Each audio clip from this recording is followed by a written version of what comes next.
Now, welcome back to the show. Let's talk about the NHS, our beloved NHS. Now, healthcare might be nationalized in this country, medicine might be socialized in this country, but it's not really universal. We don't really have all equal full access. We don't really get high quality service, and it's been known for a while, and nobody actually cares apparently because we're not supposed to be talking about reforming our healthcare system. Now, this story is about what was in the Telegraph a couple of days ago about an elderly couple. The husband passed away, and the elderly widow got in touch with the NHS, the GP, the local doctor, to visit their home to essentially certify her husband's death. Now, do you know what they did? Yes, the GPs and doctors right now around the country, across the country, there are many of them still. Even though it's 2022, it's now 2-3 years after the first lockdown days and everything else, they still refuse to either go to their clinics or come to your home to certify someone's death. So they said, well, we're going to have to do it via video call. Imagine if your partner, unfortunately, passes away, wife, husband, or relative, and you're going to have to go through the process. You're going to touch the doctor and the NHS, and they say, yeah, we're not coming out because I'm scared of the virus. The doctor is scared of that virus. Sure, okay.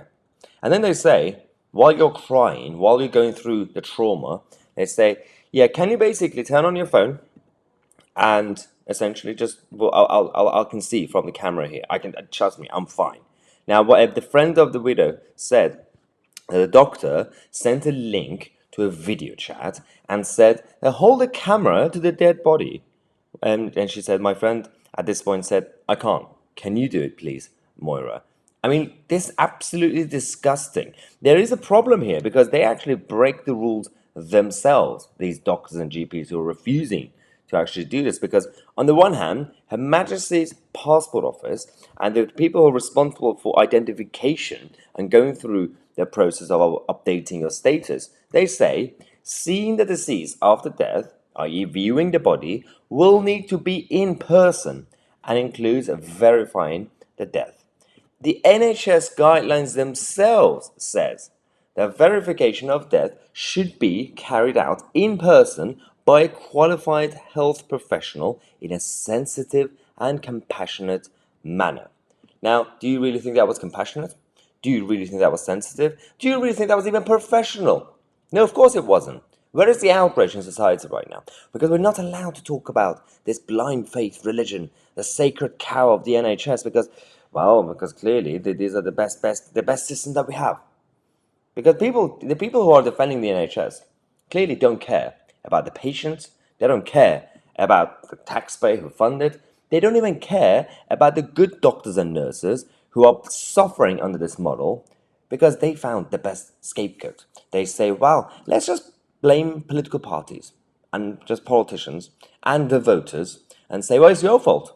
Well, you're too fat. You smoke. Oh, you're Tory or you're New Labour and you're this and you're that. And the fault is basically everybody else apart from the model.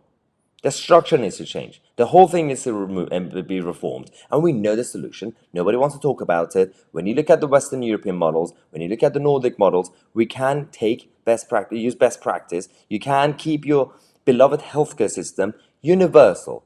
That doesn't have to change. You simply need to change the system. You simply need to make sure that the government and bureaucrats don't run it. You get the local healthcare professionals actually run it. You get the actual local people to have the power to decide for themselves. And the government could fund you if you can't get the treatment. Simple. That's how it should be. If you can't afford it, the government will help you with the treatment costs. That's all. That's how it should be, like the rest of the developed world as we have. You don't have to go full on America because the American system has its flaws. It doesn't apply to this country and this culture. And we're going to come back in half an hour. We're going to tell you another problem with another part of the establishment, the banking system. There's a bit of a scandal with banks. Banks are sending out letters to people with a tiny bit of a sentence in its parts of the letters that nobody's actually paying attention to. It's a very, very dangerous thing that's happening in this country. Subscribe to the channel. I'm Tousi and we are the media.